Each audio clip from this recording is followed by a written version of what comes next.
Нет, вы не имеете права. Вы, получается, Здесь обвините. совещание веду я.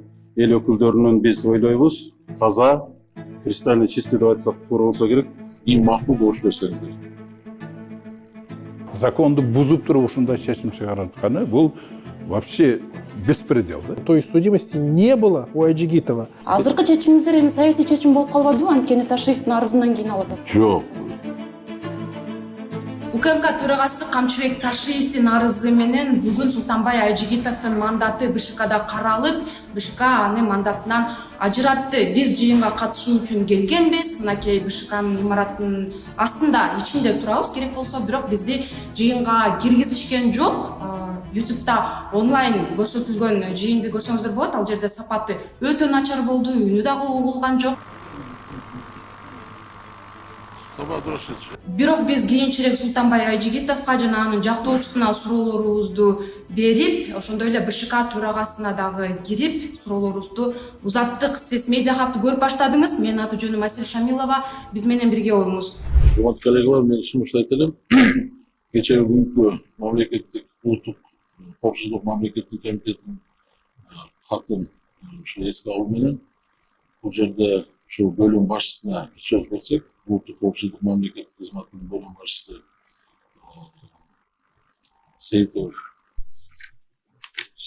Жеңиш Усеновичке, ошондой эле Кыргыз Республикасынын башкы прокурорунун биринчи орун басары Матов Баймурза Турдахунович дагы келди. В специальной форме сведений о кандидате, это форма номер 4, имеется графа «Судимость», в которой кандидат должен отразить наличие или отсутствие у него судимости, а также в случае, если ранее имелась судимость, указать статью Уголовного кодекса, дату исполнения и погашения судимости. Однако 7 октября 2021 года Айджигитов при заполнении специальной формы сведений о кандидате в графе «Судимость» собственноручно написал «нет», тем самым умышленно скрыв наличие ранее имеющейся судимости. Согласно статье 46 Конституционного закона Кыргызской Республики о выборах президента Кыргызской Республики и депутатов Джумуртнеш Кыргызской Республики, регистрация избранного кандидата отменяется Центральной избирательной комиссией в случаях подтверждения фактов сокрытия кандидатом сведений о наличии у него судимости. Таким образом, мы считаем, что умышленное сокрытие Айджигитовым факта о наличии ранее имевшейся судимости дает полное основание для отмены регистрации избранного кандидата в депутаты Джумуртнеша Кыргызской Республики. С учетом изложенного, мы просим в установленном порядке рассмотреть вопрос об отмене регистрации избранного кандидата в депутаты Джумуртнеша Кыргызской Республики Айджигитова Султанбая Абдрашитовича. У меня все. Я считаю, что я ответил на ваш вопрос. Я же вам уже объяснил. Поэтому вот эти ваши ответы, вы все прекрасно знаете, что сейчас давка идет со стороны ДКНД, только потому, что я посмел высказать свою собственную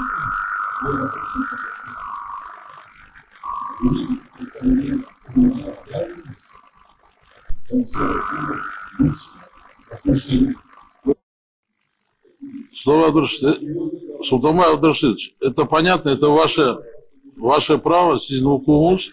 Азыр ушу маселенин тегерегинде жумуш алып барсак, еще желающие, у кого есть суроолор болсо, урматтуу коллегалар. Не могу понять ваш вопрос. Вы отрицаете привлечение Айджигитова к уголовной ответственности и то, что он был осужден, или в чем вопрос? Я не знаю, кто выдавал справку, к ними обращайтесь.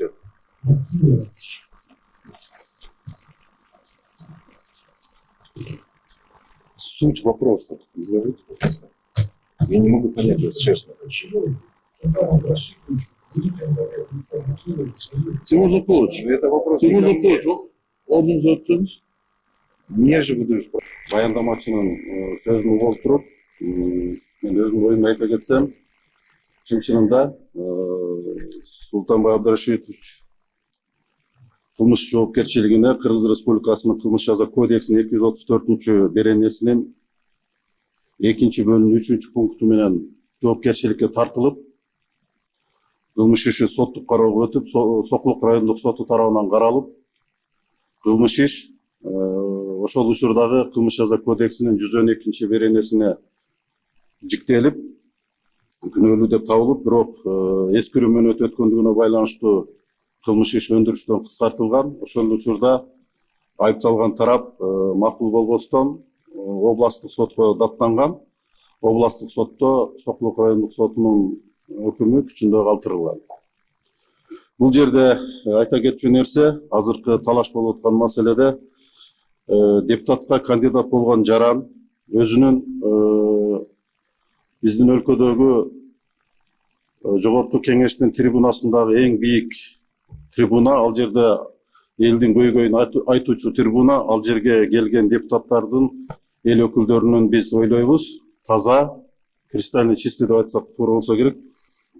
Ошондой ушун камсыз кылуу максатында ошол убактагы депутатка талапкер болгон Айжигитов эгер өзүнүн ушул жогорудагы көрсөтүлгөн өкүм боюнча толтурган справкада маалыматтарды көрсөтүп койгондо ушул нерсе болмок эмес. Статья 95, часть 2. Действующий уголовный кодекс 21 года. Лицо, осужденное за совершение преступления небольшой тяжести, с момента исполнения приговора признается не имеющим судимости. Вот данная статья учитывается сейчас при квалификации действия Айжигитова или не учитывается?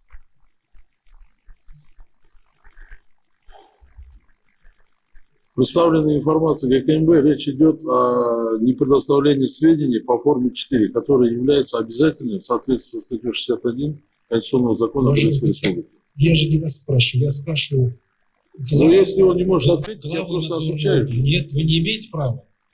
Вы, Здесь совещание веду я. И я имею право давать слово. Здесь главный надзорный орган, это такая же независимая ветвь. Я здесь веду совещание. Это орган государственной власти. Я здесь веду совещание. Я здесь веду совещание. Я вам говорю, что я могу комментировать то или иное. Я вам сказал, что по представленной информации ГКМБ. Да. Я вам сказал. И Вы все. это слышали уже. Пожалуйста, председателя. А теперь я скажу, что согласно статье 95 Уголовного кодекса Кыргызской Республики, части 1, лицо, осужденное за совершение преступления небольшой тяжести с момента исполнения приговора, признается не имеющим судимости. Поэтому, если депутат Айжигитов представил заведомо подложную справку с помощью сотрудников МВД, вот эту Макилова, то надо арестовать их всех, сотрудников МВД, депутата Айжигитова, за предоставление должных сведений. Я говорю, это сырая у вас информация. Я прошу вас, проведите служебное расследование. Я прошу вас, вызовите следственно-оперативную группу тогда, документируйте. Вот это надо у нас постановлением изъять сейчас как вещественное доказательство и провести полноценную доследственную проверку. Вы правильно говорите, с учетом того, что ГУИТ МВД представил ГКМБ информацию о том, что есть обвинительные приговоры суда. И в то же время ГУИТ МВД представил вам справку, что об отсутствии судимости. Надо разобраться. Надо разобраться.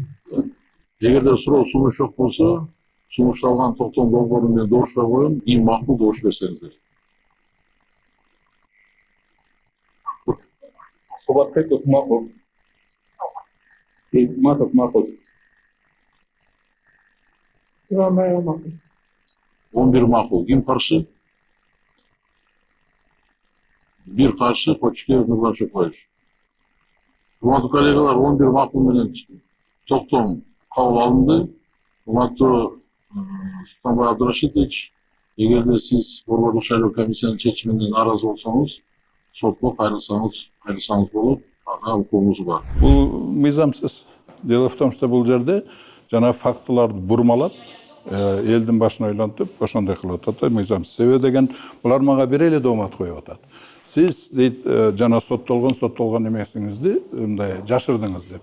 Ал жерде соттолгон барбы же жокпу деп жаздым. Мен жазганым жок деп. Себеби деген чынында эле жанагы картотекаларда ГУИТ МВДнын картотекаларда андай жок да. Жок нерсени жок дейсиң да. Бул качан сокративала жашырган болот. Эгер мисалы мен соттолгон судимость жок деп жаза турган болсом, анан кийин жанагы эме картотекалардан судимость бар деп чыкса, ошондон кийин мен жашырган боламын да. Понимаете? А бул жерде андай жок да. Анан кийин жанагы айтып атат, эменин эмелери мына эгер көрсөңөр, мына азыр деле судимость жок деп турат бу жерде. Бул ички иштер министрлигинен алынган. Алынган. Муну свежий алдым.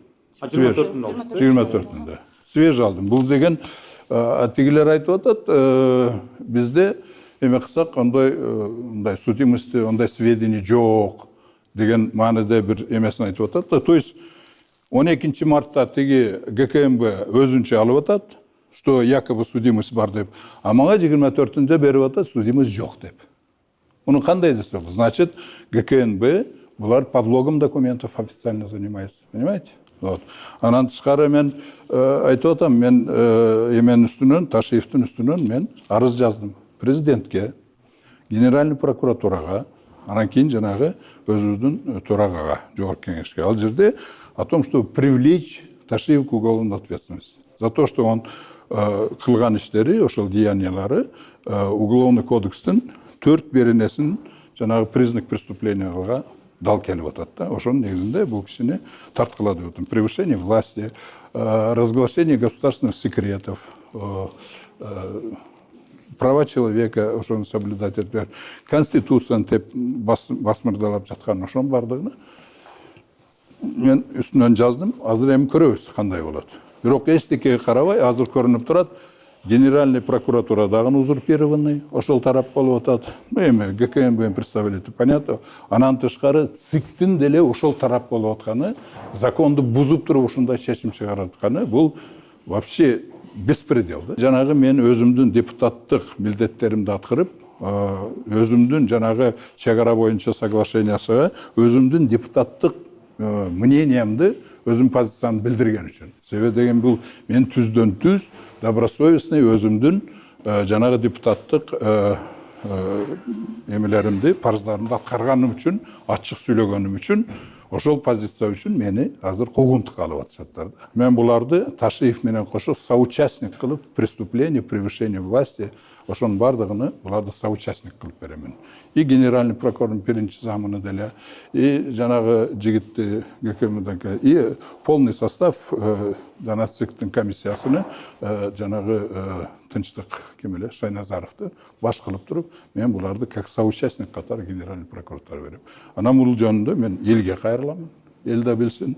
Вот андан тышкары мен ойлойм, аз көрөбүз, мен сотко обязательно берем, сот кетсин, генеральный прокуратура карасын, анан кийин сотту мен обязательно верховныйга чейин жеткирем, андан тышкары конституционный жеткирем. Ал жерде дагы уже понятный болот, ошондо бул Ташиев государственный бийликти толугу менен узурпация болгон доказательствосы болот.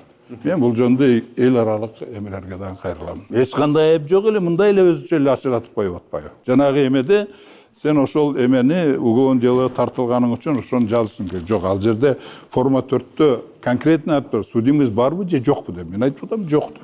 Всё. Ал действительно жок нерсени жок дейсиң да. Он был несудимым.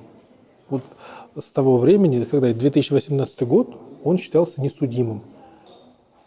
Есть две формы. Форма номер 4 и согласие на обработку своих персональных данных со стороны ЦИКа. Там просто надо указать, судим, не судим. Он указал, не судим.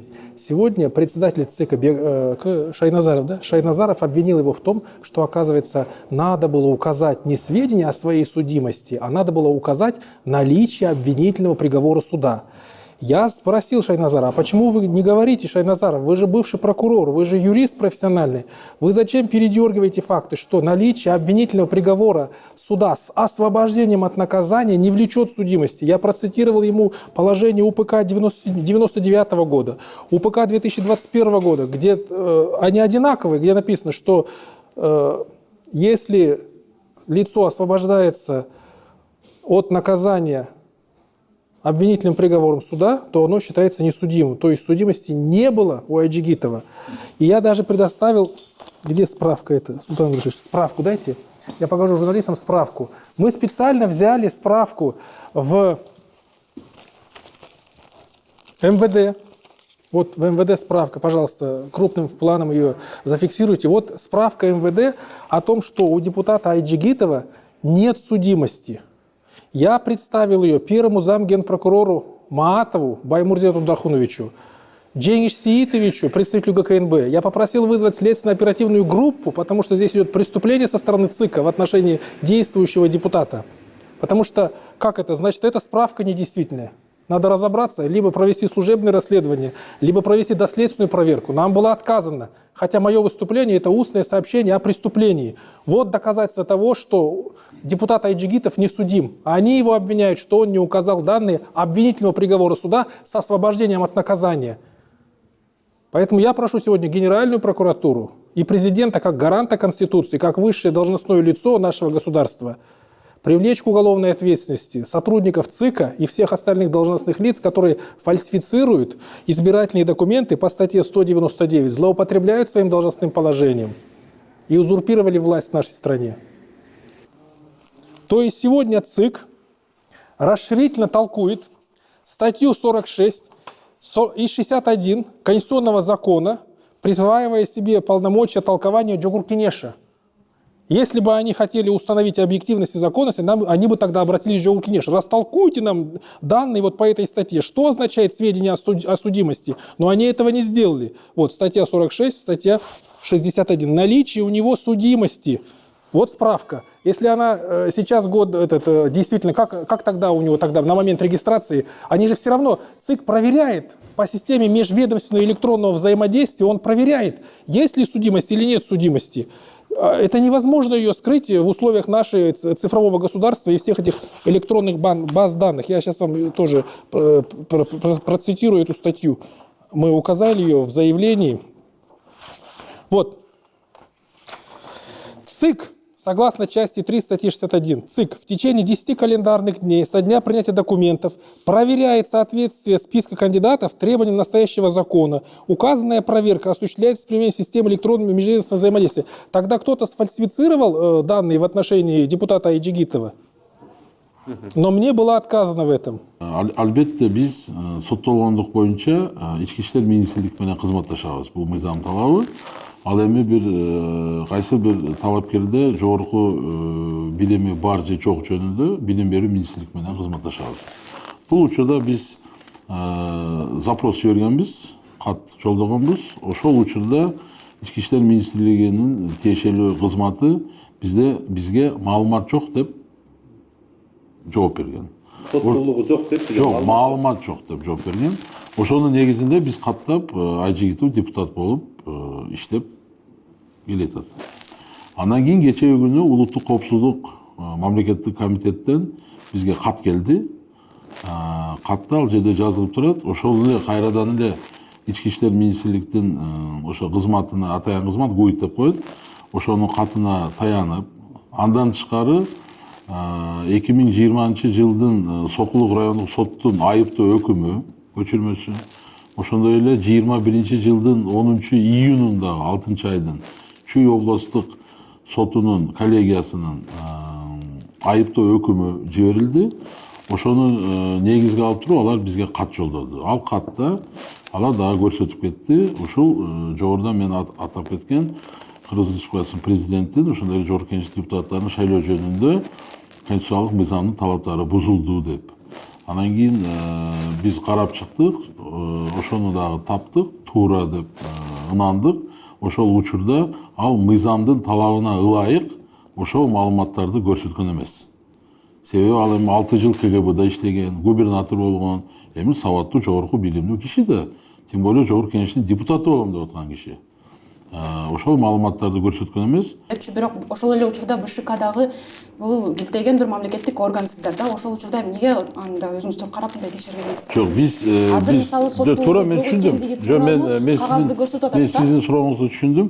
Мондой да биз тергөө органы эмеспиз да. Анан кийин баягы ички иштер министрлигиндеги баягы ГУИД деген кызмат ал биздин карамагыбызда эмес да. Ошон үчүн баягы конституциялык мыйзамда көрсөтүлгөн соттолугу жөнүндө же болсо жогорку билимге ээ боюнча биз ички иштер министрлиги менен билим берүү министрлиги менен кызматташабыз деп. То есть биз алар берген маалыматтын негизинде биз чечимдерди кабыл алабыз. Азыркы чечимиңиздер эми саясий чечим болуп калбадыбы? Анткени Ташиевдин арызынан кийин алып атасыз. Жок, эми Ташиевдин арызы жок, бизге негиз болуш керек да. Биз эми анын соттолгондугун биз билген эмеспиз да. Биз анан кийин соттордун үстүнөн же прокуратура органдары эмеспиз да. Ички иштер министрлиги бизге баш ийбейт, прокуратура баш ийбейт, ГКМБ баш ийбейт. Сиздерге бүгүн мындай бир кысым сыяктуу болгон жокпу? Жок, кысым болгон жок. Мындай көз карандысыз чечим чыкты деп айта аласыздарбы? Көз карандысыз бизде эме мындай да, биздин Борборлук шайлоо комиссиянын ишмердүүлүгү чечимдер комиссия аркылуу кабыл алынат. Комиссия 12 мүчө. Эми мен 11 мүчөгө кысым көрсөтө албайм да турабы. Бул жерде бизде 6 жогорку кеңештин экс депутаттары бар комиссияда, саясатчылар бар, сот болуп иштегендер бар, адвокат, юрист болуп иштегендер бар да, мен алардын баарына мен кысым көрсөтөм. Анан кийин мына менин орун басарым каршы добуш берди да. Эгерде мен кысым көрсөткөн болгондо ал макул деп добуш берсе керек эле. Каршы берди го. Бүгүнкү жыйын негизи ачык өттү, бирок ага журналисттер мындай жеткизилген жок да. Жок, мондой болду да, бираз балким түшүнбөчүлүк болуп калышы мүмкүн. Бирок мен буну мондой ойлодум да, эми ачык эфир, түз эфир болуп аткандан кийин бизде уксаңыз, түз эфир болуп аткандан кийин биз аны жашырган жерибиз жок да, жабык отурум кылган жокпуз. Мен ошондой ойлопмун да, эми ачык эфир болсо ошол жерден көрөт депчи. Анан мен айттым, эгерде bundan кийин кааласаңыздар, мына сиздерге как төрага катары айтам, пожалуйста, келип катышсаңар болот. Жок, бүгүн мисалы кире албай турдук да, жыйынга биз жыйын бүтүрүп эле келгенбиз. Жок, аны жок, мен айтып атпайм. Дагы бир жолу кайтадан айтам. Мен ойлопмун, эгерде түз эфир болсо, ошол жерден маалыматты бүт кызыккан журналисттер алат деп ойлопмун. Бул жерде түздөн түз бул менин немем. Ошондой ойлопмун. Анан кийин кийинкиликте маселе жок. Замечание принято. Ушундай мыйзамдарды бузуп, мыйзамсыз чечимдерди чыгарып аткан ЦИК бүгүнкү күн, ошонун составы келе жаткан шайлоолорду таза өткөрөт деп ким кепилдик бере алат? Эч ким кепилдик бербейт. Мен ушул ЦИК менен боло турган шайлоолор таза болот дегенге абдан мен сомнениям бар да. Ошентип Борборлук шайлоо комиссиясынын 12 мүчөсүнүн 11 мүчөсү Айжигитовдун мандатынан ажыратуу чечимин колдоду. Боршайкомдун төрагасы Тынчтык Шайназаров болсо, бул саясий чечим болгон жок деп ынандырганга аракет кылды. Ал эми Султанбай Айжигитов анын мандаты мыйзамсыз алынганын айтып, Боршайком менен кошо Улуттук коопсуздук мамлекеттик комитетинин төрагасы Камчыбек Ташиевдин үстүнөн арыз жазарын билдирди. Сиз медиа хабты көрдүңүз. Мен аты жөнүм Асель Шамилова. Кийинки көрүшкөнчө аман туруңуз.